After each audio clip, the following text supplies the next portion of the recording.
Сәлеметсіздер ме, құрметті тыңдарман? Каналыма жазылып, лайк басып, қолдау білдіріп отырыңыздар. Дәрігердің әңгімесі. Бірде хирургия бөліміне жедел жәрдеммен жеткізілген жас шамасы 45-50-лердегі ер адам түсті. Мазасы болмай, жол-жөнекей ұшақтан түсіріп алған екен. Науқасты тексеріп қарағанымда, денесі сарғайып, қисық қабырға астынан бауырдың 10 сантиметрге ұлғайғаны, қатайғаны байқалды. Ультрадыбыстық тексеру бұл болжамды растады. Аппарат асқазанда қатерлі ісік бар екенін көрсетті. Дер кезінде ем алмағаны, қатерлі ісіктің соңғы сатыға жеткені көрініп-ақ тұр еді. Қатерлі ісіктің соңғы сатысы болған соң, онкологтар науқасты қабылдаудан бас тартты. Неге осы уақытқа дейін ем алмадыңыз деген сұрағыма науқастанғанымды білдім, бірақ емделуге уақыт болмады деп жауап қатты. Айтуынша, жекеменшік ірі құрылыс компаниясының директоры жас әйеліне әлемнің түкпір-түкпірін көрсетуге уәде еткен. Жас әйелдің көңілін табу үшін тынбай еңбек етіп, демалыс бола қалса, шетелге асып қыдыруды әдетке айналдырған. Жас әйелінің көңілін шықпайын деп емделуді үнемі кейінге шегеріп келген екен.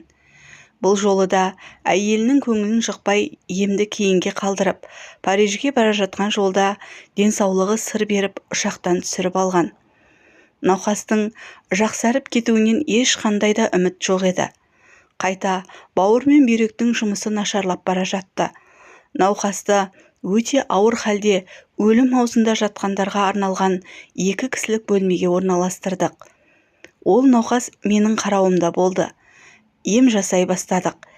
Ем жасадық дегеннен гөрі ауруын азайтуға күш салдық деген дұрыс болар. Өйткені оған енді ем дарымайтын еді. Ол ақшаны аяған жоқ. Қажетті қымбат дәрілердің бәрін алдырды.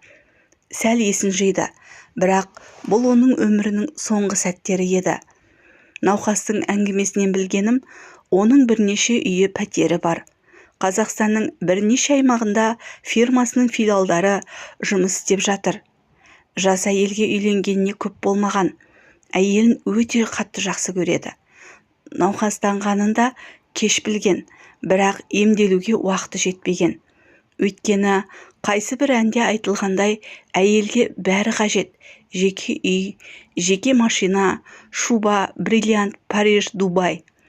Әдеттегідей, науқастың әйелімен сөйлестім. Әдеміше келген, өз-өзін ерекше күтетіні көрініп тұр. Жап-жас екен. Қолмен құлақ бриллиантпен көмкерілген.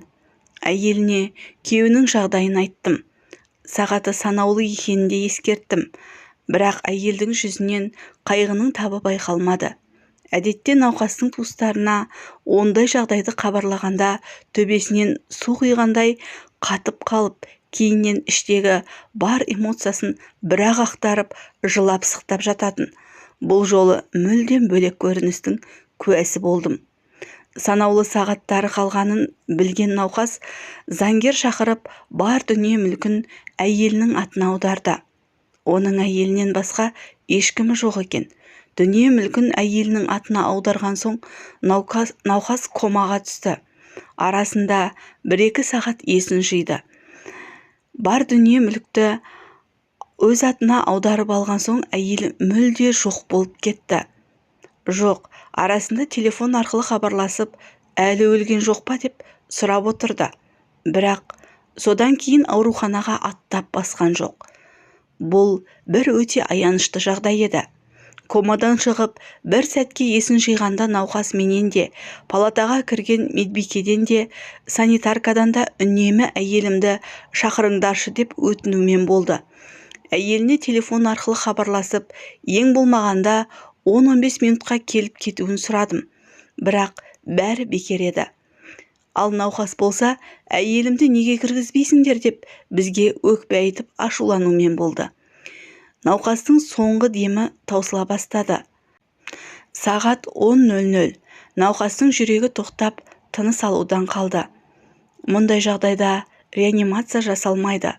Сондықтан мен және анестезиолог дәрігер бірге қарап, 10 минут күттік. Жүрек соғысы, тыныс алу, қан қысымы анықталмады. Өлді деген қорытынды жасалып, науқастың ауру тарихына жазылды. 2 сағаттан соң арнайы орынға алып кетуі тиіс. Сондықтан мүрденің бетін ақ шүберекпен жауып палатада қалдырдық. Сағат 10:50 есі шыққан кезекші медбике аптығын баса алмай жүгіріп келді.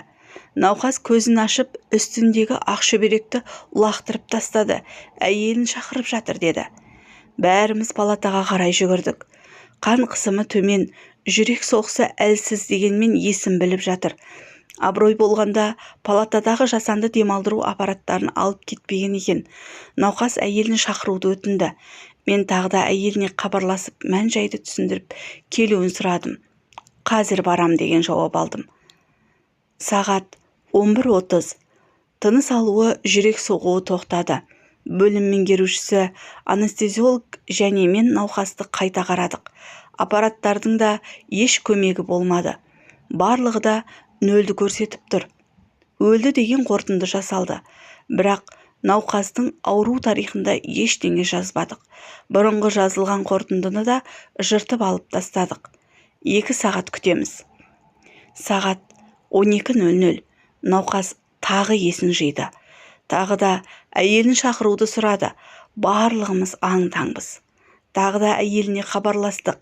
Бөлім меңгерушісімен бірге ауруханаға келуін жалынып сұрадық. Тағы да қазір барам. Күттік, жоқ. Сағат 13:00. Науқас тағы қайтыс болды. Тағы да дәрігерлер жиналып өлді деген қорытынды жасадық. Анестезиологтар таныс профессорларға хабарласып, тәжірибеде осындай жағдайға кез болған маман бар ма деп сұрап жатты. Біз хирургтер науқасты реанимацияға алыңдар немесе мына жағдайға түсінік беріңдер деп оларды жағадан алып жатырмыз. Сағат 14:00. Науқасқа тағы да жан біте бастады. Аппараттар тіршілік нысаны пайда болғанын көрсетті. Науқас тағы да әйелін шақыруды сұрады.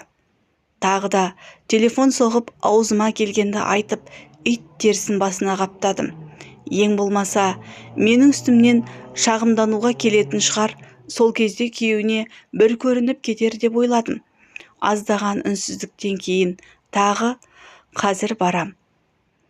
Мына әйелдің қылығы бәріміздің ашу-ызамызды тудырды. Науқасты аядық.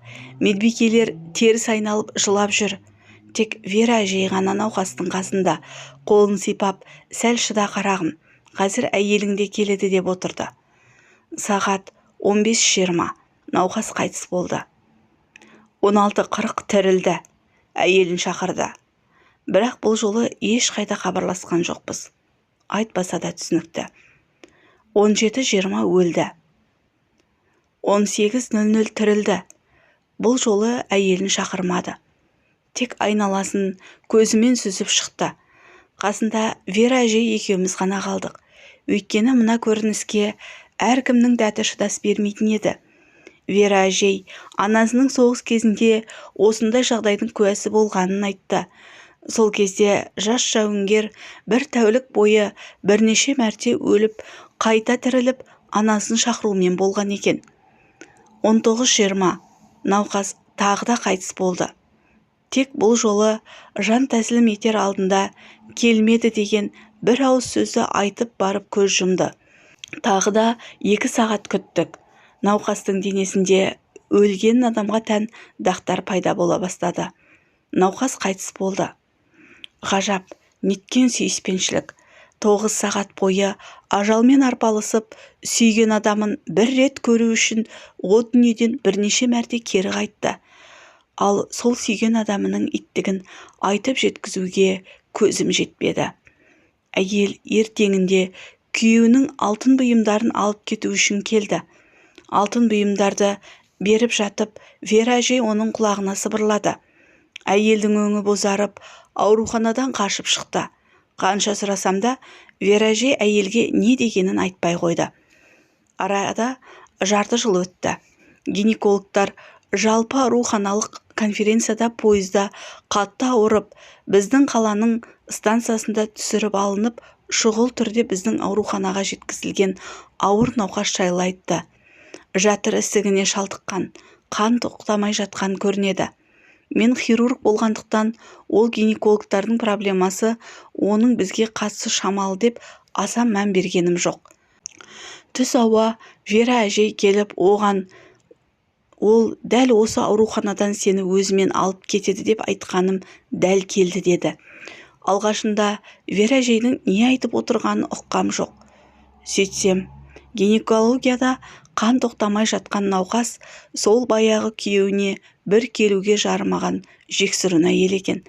Сол кезде Вера әжей оған, ол сені шын сүйеді екен, ал сен адам секілді қоштаспадың. Ол сені соңғы демі қалғанға шейін күтті. Енді ол дәл осы ауруханадан сені өзімен бірге алып кетеді деген екен. Мен ол науқасты барып көрмедім. Оны көргім де келген жоқ. Кеудемде оған деген жиіркеніш толы еді. Бірақ мен де, Вера әжей де ол әйел жайлы ешкімге айтқан жоқпыз. Ол ертеңіне қайтыс болды.